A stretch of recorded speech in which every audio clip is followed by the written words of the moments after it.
Hello, Go Horrors and Deadites. I'm Sam, and welcome to Our Life in Horror. I am doing a review on the new movie VHS Beyond. Everything that we thought we knew is called into question. Brendan is working a lot of weekends the next couple weekends, so I'm going to be trying to do some solo stuff. I know I'm not the greatest at dissecting films on my own.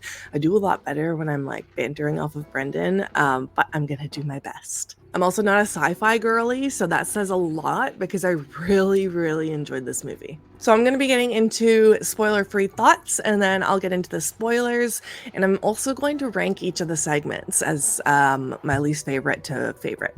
So it has been 12 years since we got our first VHS movie. These anthologies are really cool. I have only seen the first few, I think, and then I kind of stopped watching them. I'm not sure how the newer ones are outside of this one, but I really did enjoy the first couple. So if you've seen them all, let me know how they ended up getting, because I might go back and rewatch some of them.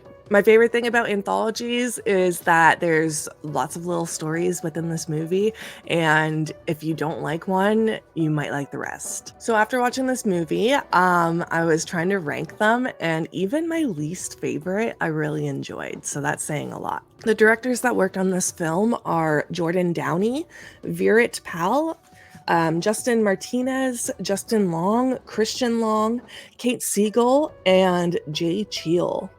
So the wraparound story for this movie, it kind of reminded me of like a sci-fi documentary, I guess, that you would catch on TV or online on YouTube. Sort of reminded me of Ancient Aliens a little bit. And this wraparound documentary or mockumentary, I guess, was directed by Jay Cheel. I didn't mind this part. I'm not a big sci-fi girl, so like it was fine. I mean, obviously these segments are really short and they're just like in between the main segments. And they almost give you a little bit of a break because some of the main segments are pretty heavy and wild and chaotic. So it's almost like the breathing time to cleanse your palate for the next segment. So you get a little bit of a cool down period for a couple minutes, and then you get taken on another wild ride. This movie has tons of body horror, lots of gore, lots of chaos. There was a couple segments where my heart was racing and I was like a little scared to look at the screen. I had claustrophobic moments. Honestly, none of these segments disappointed. Like I said before, even my least favorite one, I still really enjoyed. There's some really big directors in here too, big names in horror. We have Kate Siegel doing her directorial debut, which is really cool. Justin Long has a segment in this with his brother Christian, and a lot of the other directors have worked on short films or other horror series and movies. As well as Justin Martinez is the one director that has worked on VHS films in the past. I'm going to say this before I even get into spoilers. This is a 5 out of 5 for me. I highly recommend this, especially because I'm not even into sci-fi and aliens and stuff like that, and I still had so much fun with this. There's only so much I can really say spoiler free. I would like to add that there's also some really great visuals. So yeah, go check this out, and I'm going to be getting into my ranking and the spoilers. So my least favorite. It hurts to say that this is my least favorite because it is Kate Siegel's segment. I absolutely love her. She's also a sober queen. I heard her on a podcast called The Sober Girl's Guide, I believe, or A Sober Girl's Guide, and her story is so inspiring. So definitely go listen to that if you want to learn a little bit more into her backstory into sobriety. But yeah, she always works with her husband, Mike Flanagan, as we all know. They are a power couple in the horror community, and I love to see what they do. Mike Flanagan is one of my favorite directors. He always has so much emotion behind his movies. Yeah, so I was so excited for her segment, and just because it's my least favorite does not mean that it was bad, because I still enjoyed it. So Kate's segment was called Stowaway. And this one was about a girl who she's doing a report on a UFO hotspot. So, a spot that, or a land that has a lot of UFO sightings. And she's interviewing a bunch of people that are, I guess, living on the land, it looks like, or it looks like most of them are living there. She is clearly having a little bit of family drama, it looks like, with maybe her ex, and as well as she's a little bitter about school. I guess there was some history there that she's kind of doing this to prove a point and to prove herself. So she's filming on top of, it looks like, a girl's birthday, and I'm assuming it is her daughter, just based off of some of the dialogue that she has. She notices some lights in the sky, so she starts following them. And when she gets to one of the lights, it's like this big blob. I was kind of having a hard time seeing what it was. So yeah, there's lots of visuals in this segment, and some of it leaves it up to the imagination as well, just based off how it is like filmed and shown on the screen. So when she gets to this big blob, this opening to the blob starts opening up, and it's all dark, and she goes inside. This part, I was like, I would never go inside that thing. Like, you never know what's going to happen. This thing opened on its own. It can surely close on its own. But yeah, when she goes inside, she looks at the walls of the, I'm calling it a blob because I don't know what it is exactly. She looks at the walls, and it's all like slimy and wet. And then there's like, she calls it like dental floss looking strings hanging on all of the sides. And she ends up touching one of the strings, and it cuts her finger, but it also makes this really loud noise. And then all these sparkles from the ceiling start coming down, and it heals her finger, which is really cool. She thinks she has found this new discovery. But obviously this is a VHS movie, and we know things are going to go bad. And then this alien comes in, and she hides. This girl's brave, man. Like, I would not be in this thing. She stays pretty calm throughout this all. Like, she's breathing heavily and stuff, but she is just so curious and so determined to prove herself that she is really just staying in this thing. Because even after she sees the alien and the alien goes into like sleeping mode, she thinks, she continues to stay in there to explore.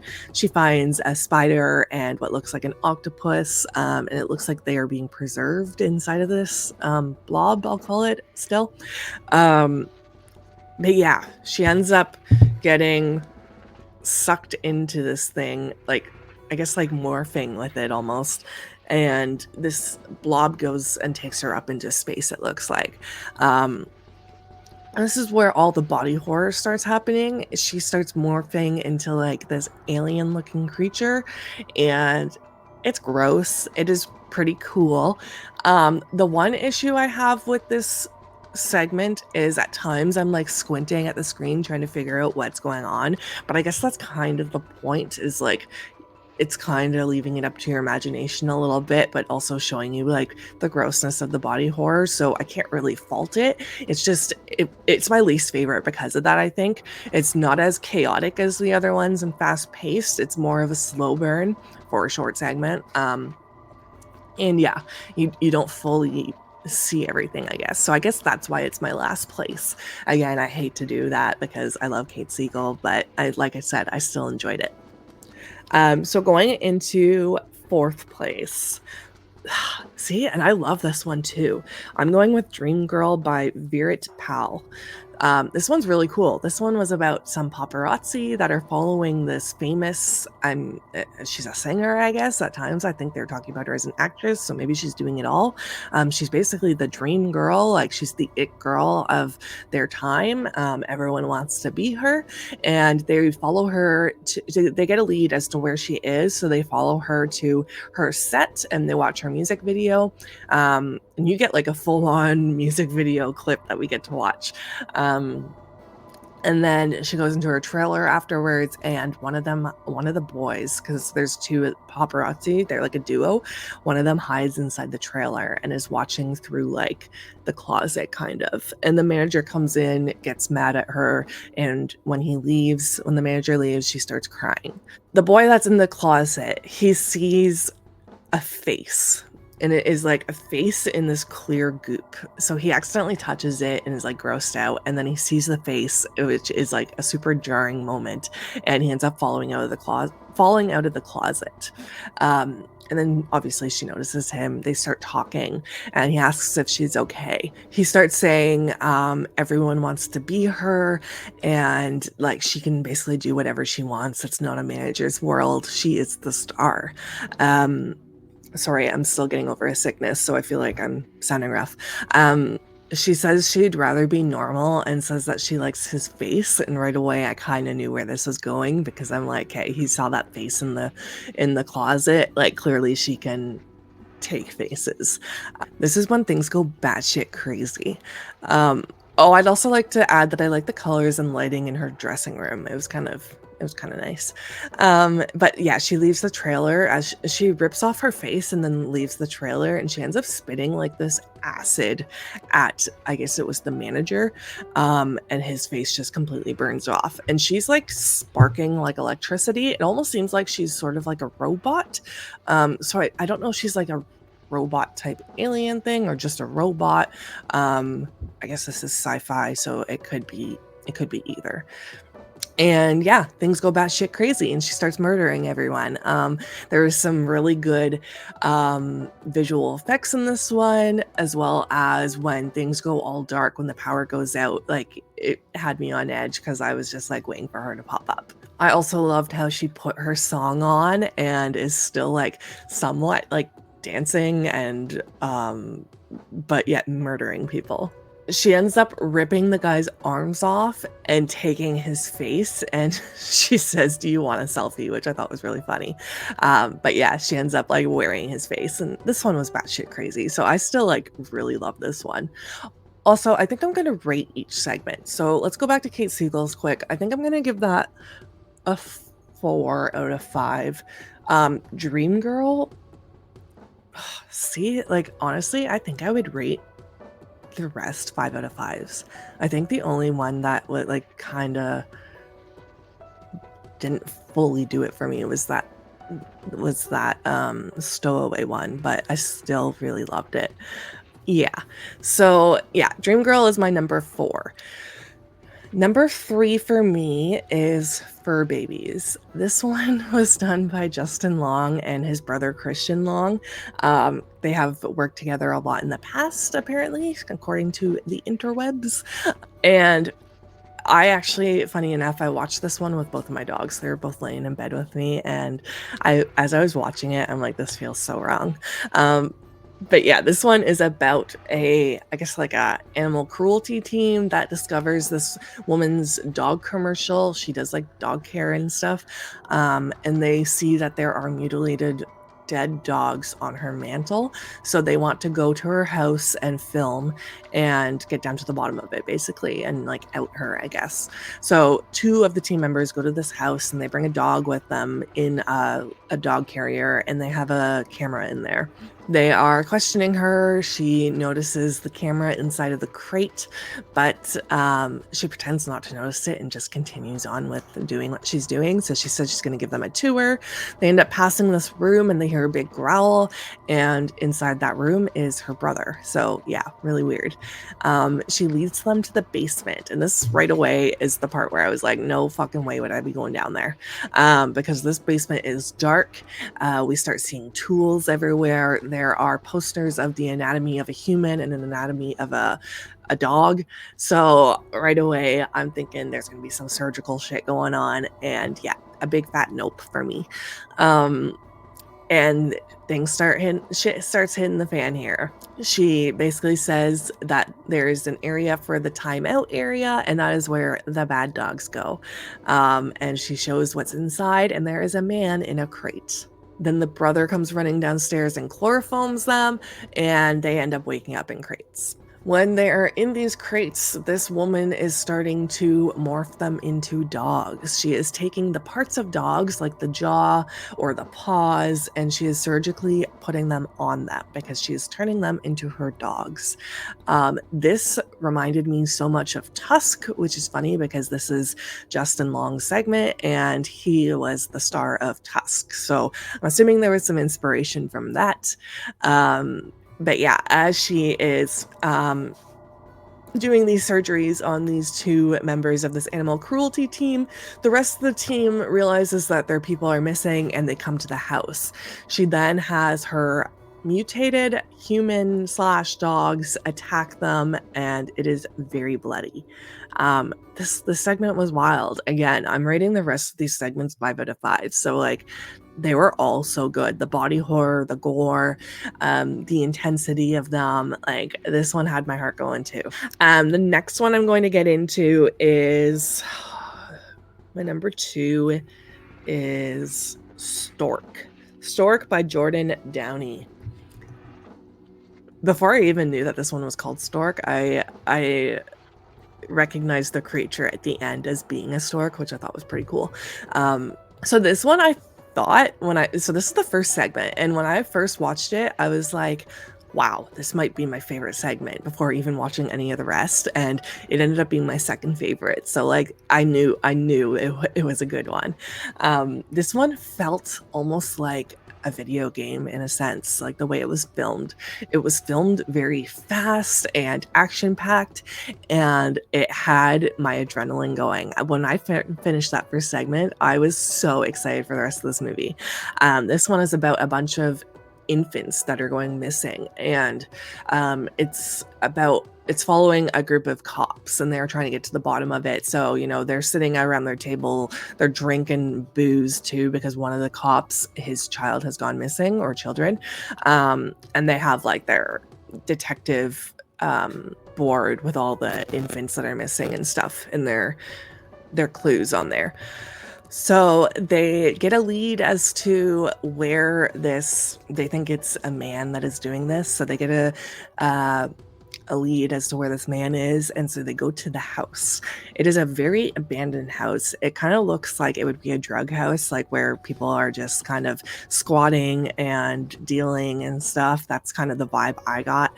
And when they get to this house, they see a man with, it looks like one of those high-vis vests that construction workers would wear, and he's holding a chainsaw, walking very slowly into this house. So they start following him, go into this house, and shit hits the fan.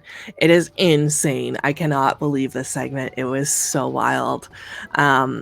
It's basically zombies is what this segment is about. Alien-driven zombies, I guess. We'll get to that. All of these zombies have a bandage on their forehead, so they all have the same wound they discover, and they take the bandage off of one of them eventually and see that there's no brain inside. And it almost looks like they are being controlled by what they find upstairs.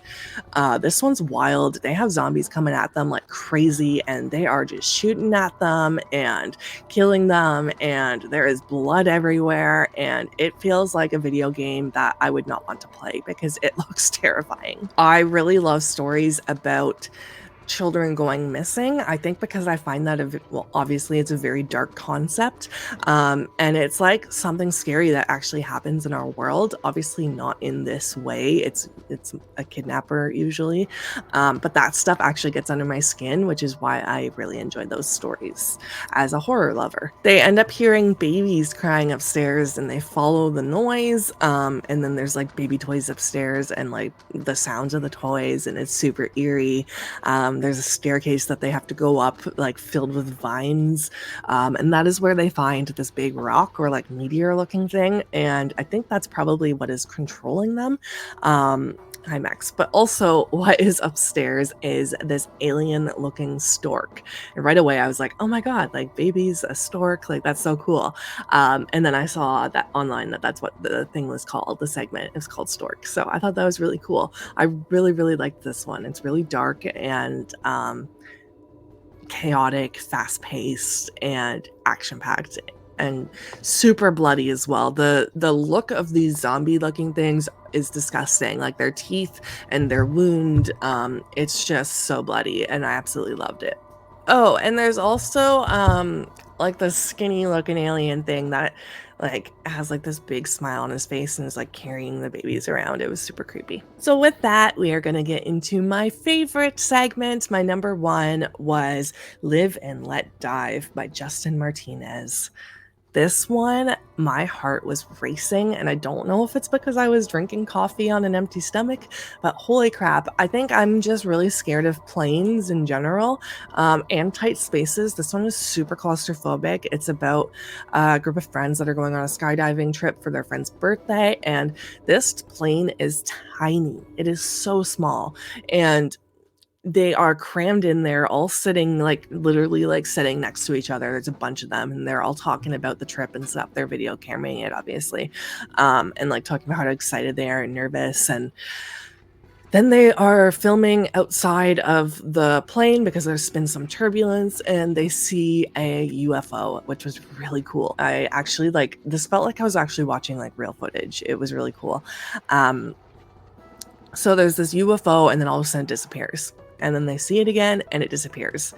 And then they see a bunch of tiny planes start flying past them, and they get rocked.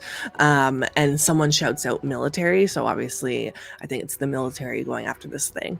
And their plane ends up getting hit, and all of them end up falling out of this plane. This gave me so much anxiety.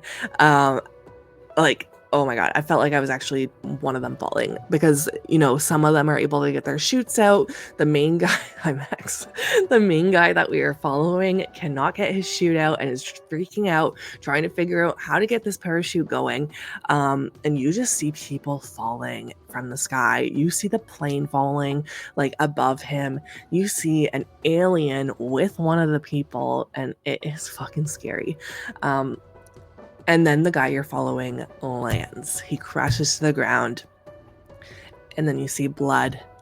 And you realize that he is alive. So he's freaking out because he can't move. And there's blood pooling around him. And he's looking around, panicking, looking for his friends. You hear other people dropping. You see the plane, or you hear the plane parts. Some of them land on top of him or beside him. And eventually he ends up getting up. I absolutely loved this setting. I thought it was such a cool setting for them to be running in because it was all orange trees in rows. And I thought that was super cool. It almost felt like they were like running in a maze because this guy gets up and runs. But before he runs, he notices his buddy right beside him, and his head is decapitated and it's hanging from the parachute. And fuck, that looked good. It was so well done. It grossed me out. So this guy gets up and he starts looking for his friends, and this guy's running. He's on the move. For someone that just landed on the ground, like, he's doing okay. But yeah, like I said, I absolutely loved the setting of these orange trees. Just gonna pull up my notes here to see what else I wrote.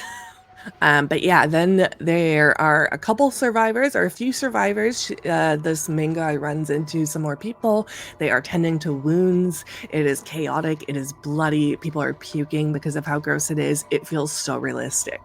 But then you notice that they are not the only survivors down there. There are aliens running throughout this orange tree patch. We end up seeing one of the aliens attacking one of the people, and this alien has some moves, man. He is like blowing fire at them or something, and as well as these spikes come out of his hands, and he just severs the person. It was really sweet. Then the guy finds, I believe it was his wife that he finds kneeling on the ground, and when he looks at her face, it is all flapped open. The special effects in this movie, man, they look insane. The gore is so good. This face is just flapping. It is disgusting. He is running around, and he ends up finding this man in a truck. He gets in the truck, and this man is telling him to get out of his truck, obviously, because he's caught off guard. The alien ends up attacking this man, and in the movement of attacking this man, the guy in the truck that we're following, his thumb ends up getting blown off, and you just see it hanging. So he tries to drive this truck, and it is very difficult because it's not moving, as well as he's in a lot of pain. And then we get a close-up of this alien because it attacks his face, and it is creepy looking. And then to end it off, his whole truck, you start seeing the things beside him floating up because this UFO is trying to suck him up, and it ends up taking the whole truck up, and he dies. So yeah, all 5 of these segments were crazy cool. The wraparound segment was fine. I mean, like I said, I'm not big on sci-fi, but it was still a nice breather between segments because of how crazy anxiety-inducing some of these were. Yeah, please let me know in the comments what your favorites were. Rank them for me if you want. Also, let me know which VHS movies are worth watching. Again, I think I've only seen the first 2 or 3. I've definitely seen the one, like the I Like You one, which was really cool. But yeah, let me know if there's any more recent VHS movies that were good so that I can go back and watch them. And yeah, let me know which director had the best segment for you. I am going to try and do some more new movies in the next couple weeks. Like I said, Brendan's working and I'm off, so I got a lot of free time. I do my best at doing solo reviews. I still feel a little unnatural doing them, but this is what you're getting. I guess practicing will help. And as always, please like this video, subscribe if you're not subscribed yet, share our posts on social media. It goes a long way and we really appreciate it. And always remember to stay spooky.